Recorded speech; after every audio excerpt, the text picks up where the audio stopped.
Sneha and you're watching Snehaji 101, and today I'm going to talk about something which is relevant for everybody. And guess what? It's called insurance. Drum roll. Anyways, so insurance is something that everybody gets affected by, like everybody. And everybody qualifies for a different kind of insurance. Sometimes you have public insurance, and some other times you are qualified for private insurance. Actually, most of the times, people buy private insurance because public insurance is available for only a few categories of people. There's Medicaid and there's Medicare, and there's of course military service and VA insurance. For folks who have served in the military or in defense forces earlier. So people who can qualify for Medicaid are those folks who have a salary less than 200% of below the poverty line, according to the federal law, which is around like $12,900 a year for one person. And if somebody is pregnant or is a child or has lost a job, they can always qualify for Medicaid too. People who qualify for Medicare are mostly elderly or who are more than 65 years of age, and they have like 4 plans under that Medicare which cover for all of the expenses in different categories. Having said that, the most important or the most popular kind of insurance is private insurance, and it's honestly of 4 times. It's such a complex process, even I couldn't figure it out for a long time, and I'm kind of getting used to it, and I wanted to share this information with everybody who watches this video. So private insurance is more like what your insurance will cover for you when you go to a provider. Like, duh. Everybody knows that. But there are certain terms that nobody really understands. Something called deductible and something called co-payment. Co-payment is a fixed price that you pay to the provider when you go to the clinic or to that service, regardless of how much insurance is going to cover for you. So sometimes co-payment is like $30 or it's mostly under $50. But what is deductible? Is it same as co-payment or is it different? And the answer is deductible is different from co-payment. Why? Because deductible is the amount of money that you have to pay before insurance will start paying for your coverage. Which means, like for example, you took a service for $1,000 and your insurance says that, hey, your deductible is like $300. So you will have to pay the $300 before your insurance is going to start paying for your service. An insurance that actually has a lower deductible is a better insurance policy than the one which does not have a smaller deductible or basically has a larger deductible.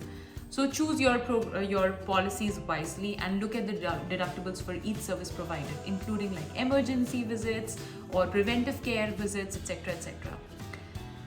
Usually, a good insurance policy will be one which covers like 10 healthcare benefits, and the link to that is in the video description below, and I will not be describing it in the video because it's just going to prolong the length of this video. But what I really want to talk about, the 4 kinds of insurances or whatever plans that everybody can qualify for or choose. Let's talk about it in a bit.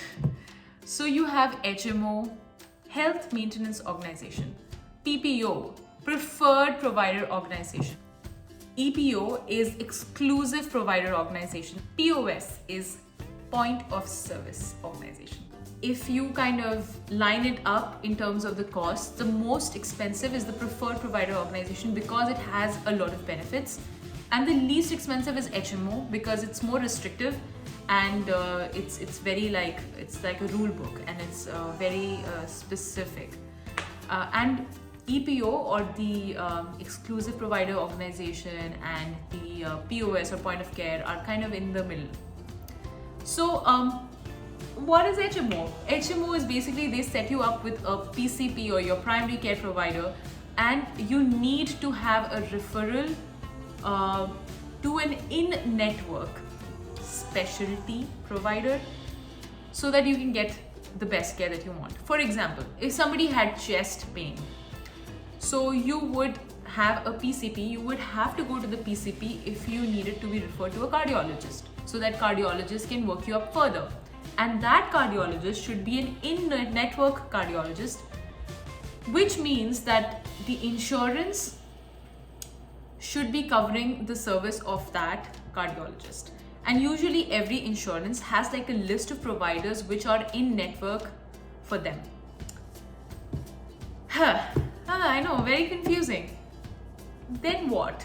We have something called preferred provider organization. Preferred provider organization is actually like, you don't need a referral for that.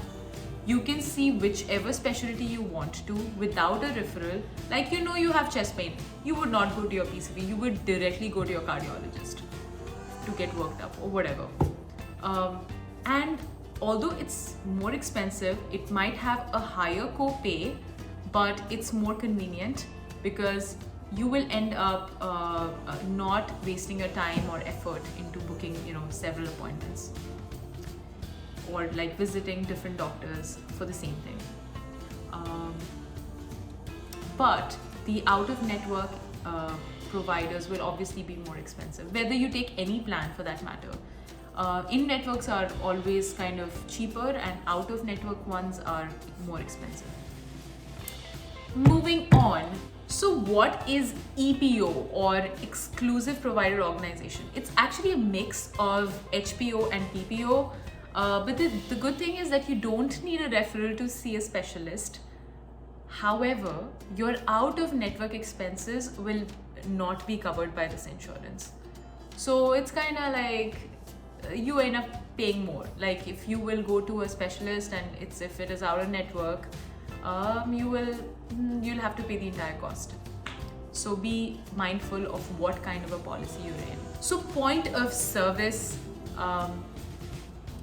policy or insurance is actually like you have access to HMO and PPO options.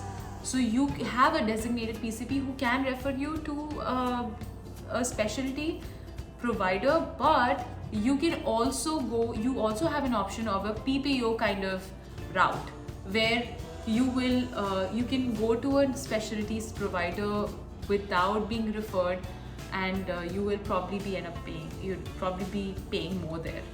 I know, kind of confusing, but what I wanted to tell you is that you need to look into these things, what kind of an insurance it is, and what do they cover out of network at all? Do they need to have a PCP referral? What kind of premium that you're paying for every month?